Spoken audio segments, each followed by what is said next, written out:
Испанияда катуу сел жүрдү. Өлкөнүн түштүндөгү Валенсия аймагында кеминде 90 адамдын өмүрү кыйылды.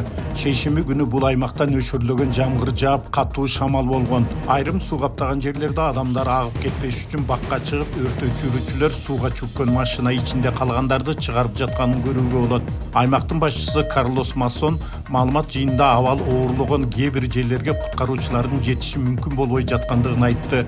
Куткаруу тазалоо иштерине аскерлер да тартылууда. Айрым райондордо мектептер жана башка мекемелер убактылуу жабылды. Мадрид менен Барселона ортосундагы темир жол каттамы да убактылуу токтотулду. Окумуштуулар климаттын өзгөрүүсү аба ырайында ар кандай экстремалдык өзгөрүүлөрүнө түрткү болуп жаткандыгын белгилөөдө. Быйыл күз башталгандан бери Европанын бир нече өлкөсүн суу каптап, ондогон адамдар каза табышты. Каныбек Темиров, Евразия бүгүн.